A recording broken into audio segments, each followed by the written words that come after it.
Hi everyone, I'm glad you can join us this evening. Today we're going to be doing how to do stenciling on a votive, but you don't necessarily have to have a Cricut or a Silhouette kind of machine to do it. So today I decided to do it in my studio because it made a little bit more sense to be in there. But so hopefully I'm not too distracting in the background. But if you saw the link, we had I made this little item, which is out of a ball jar. So I will show you how to do that. If you have any questions or anything like that, please leave comments. And I am recording it, so if you miss it or you know anyone that would like to see it later on, we'll always have it on our Facebook page and also on our website at mylovey.com. So let's join right in and get going. So one of the things that people always say is when they make them, you know, it's, oh, I don't have a Cricut cutter or I don't have a Silhouette, and how do I do it?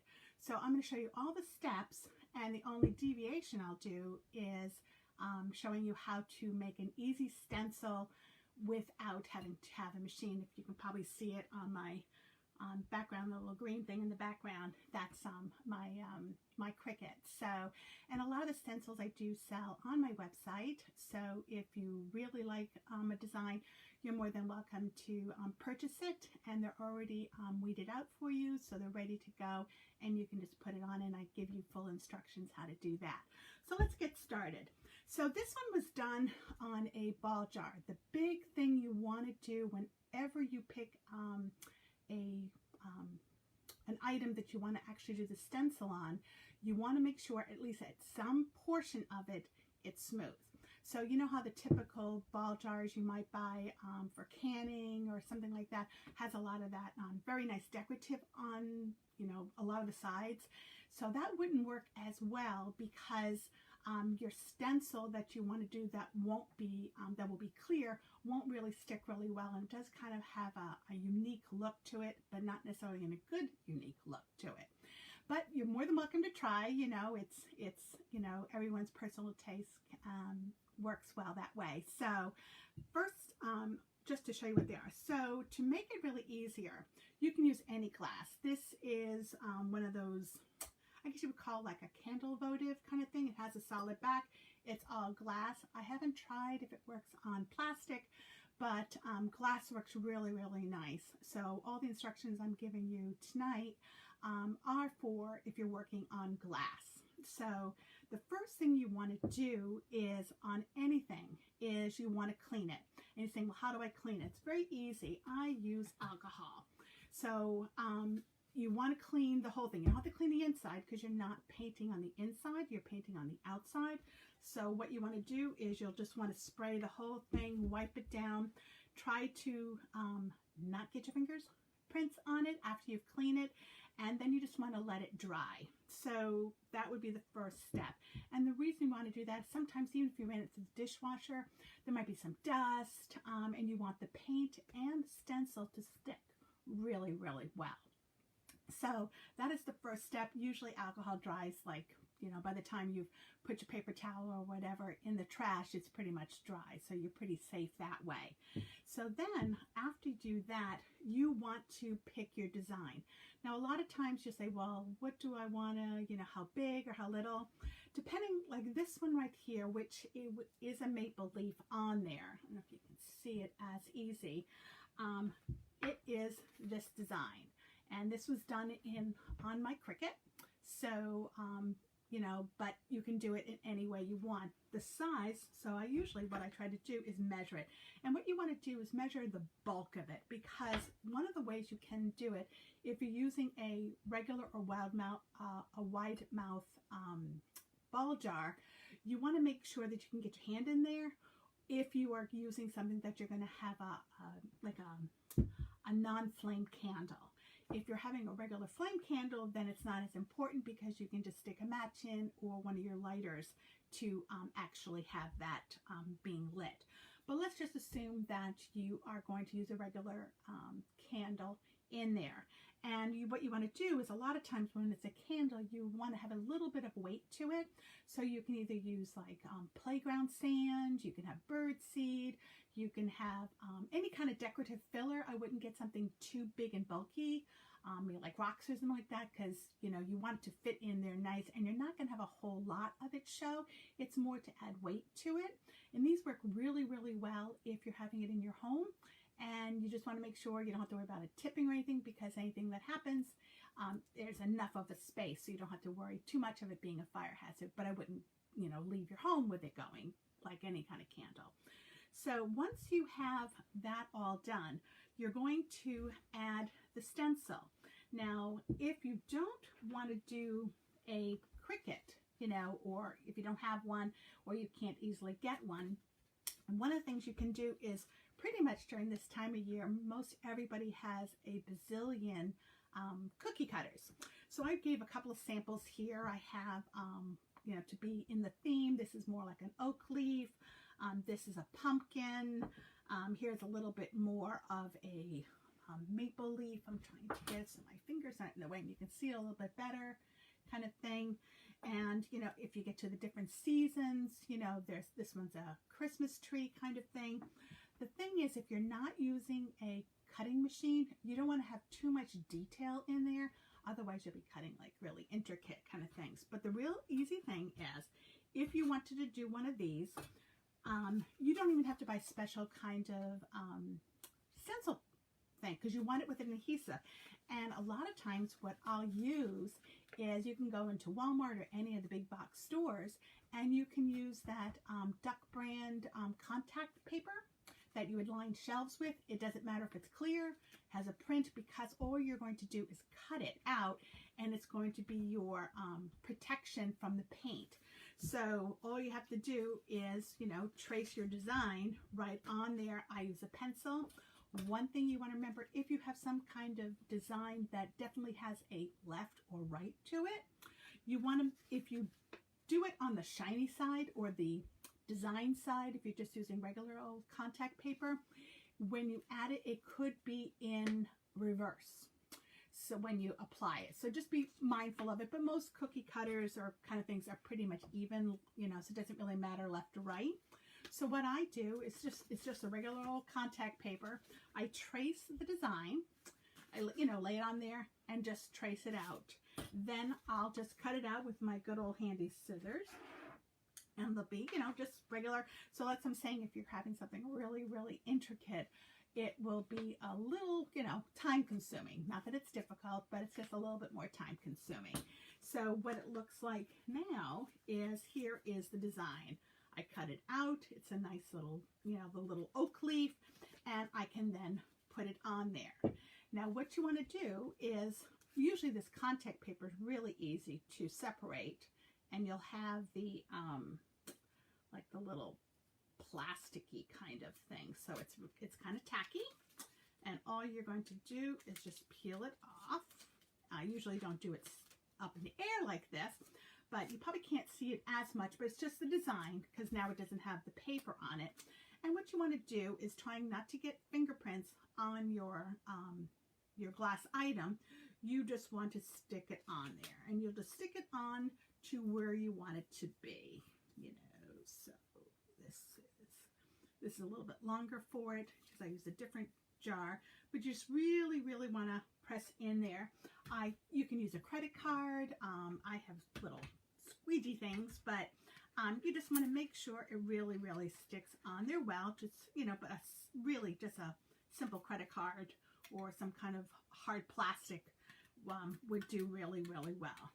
And then you say, okay, that's where my design is going to be. And so what this is going to do, it's going to stop when you paint from getting in here. So this will be then the clear portion of it, which would be in here on this maple leaf. So one of those, you know, it's really easy that way. Then what you want to do is, a lot of times people say, oh, my glass chips or something. And the big thing that you want to make sure is, you don't want the paint to work its way underneath the vinyl, for lack of a better description. So what I use is, vinyl does not do well with a polyurethane. So when I use Minwax, it's more of that clear polyurethane. It's a water-based product that works really, really good. So what you want to do, once you have it, you like the way it looks and it's all adhered really, really nice on your glass item, what you want to do then is take a paintbrush, open it up, and you are going to paint literally the whole thing, not the inside, only where the paint's going. And so I paint the bottom. If you don't want to do the bottom, that's fine, depending on what your item is that you're using. But you want to paint the whole thing with this polyacrylic.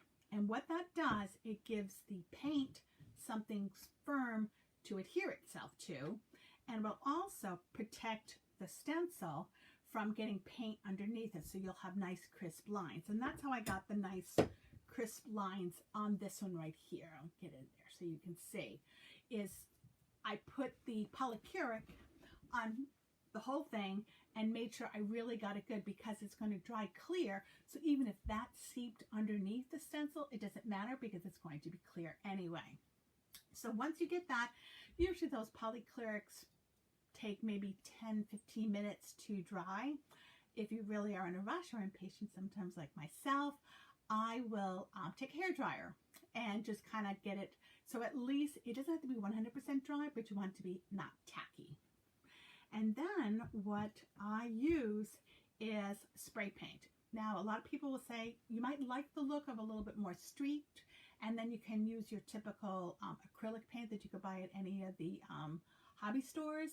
But if you want to have a nice finish like this, where when the light is hitting it in the candle votive, it's nice and clear and it doesn't have that streaked look. And you think it's nice, you know, if you're painting it, but when it gets lit up, you actually will see where you might have been a little bit heavy or not on the painting.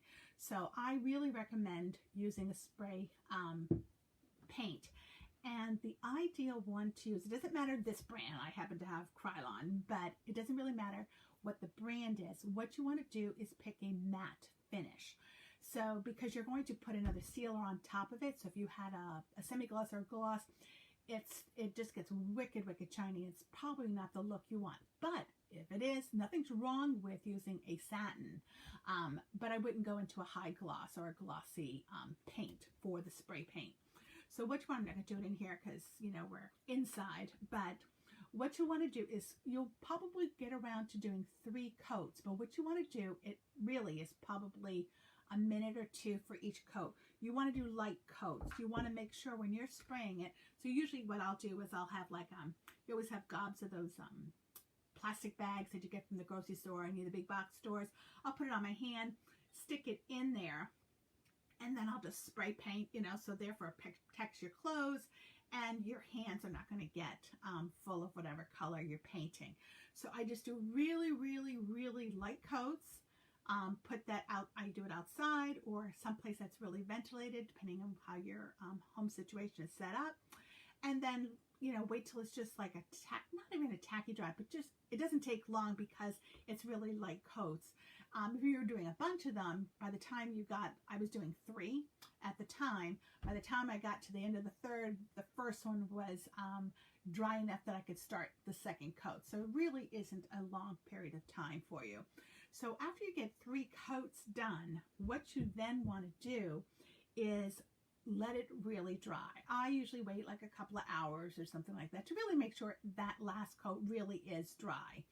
And then what I'll do is put 1 more coat of this polyacrylic varnish on there. Make sure, remember, you use the water-based kind. And then you're just going to do the whole thing all over. You just paint it, you know, brush it on. You can use a brush. If you bought it in a spray can, you can do that. But a lot of times these are, you know, probably $5 or $6 and it'll last you a very long time. But just do the whole thing. Wherever you had done paint, you then want to put the polyacrylic on it. I let it dry, not enough that it has to be dry, but enough that it isn't tacky anymore. And then the key is you're going to put it in your oven. Now it sounds really weird, but a lot of times people say, oh, my, whenever I paint on glass, it chips on me. You know, if they clink, clank or something, I get chipping. one way to avoid that is you had the polyacrylic underneath, you did your spray painting, you let it dry, you then put the polyacrylic on the top, and then you put in your oven like at 170 degrees. So in other words, basically just a really, not really warm oven, but enough that there's actually kind of heat coming out of it for about 20 minutes. That's it. And they are really, really nice. And since this was done in a matte finish, you can see that it was really a nice gloss finish because of the polyacrylic. Now this one is a clear satin, so it's not even a high gloss, but it's just enough, and you only have to do one coat. It's just enough to give it a nice finish, but not necessarily that real gloss finish. But you know, if you like that look, that's totally fine. But if you, between the two, it gives a really nice finish. It's nice and hard. And then usually what I'll do is after that, you know, you let it cool for a little bit, and then you can really easily peel off the stencil that you put there. And what the stencil has done is made sure that none of the paint has gotten, you know, underneath. So therefore, when you peel it off, you know, and you know, usually I'll take like a little needle, you know, if you don't have the tools, you know, for these things.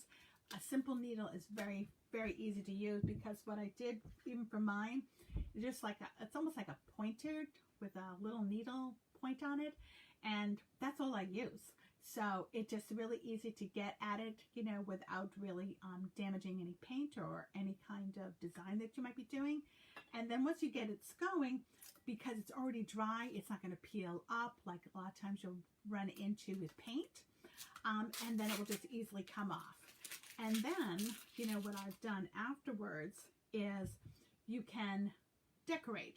So you know, this was more for the fall type season. So I had I made some little leaves on there. You could take a little raffia. If you had any kind of ribbon that might be seasonal, you know, because this will probably go all the way till you're actually in Christmas time. And so you can have this up for quite a few months. I have a lot of different colors that I like to do them in.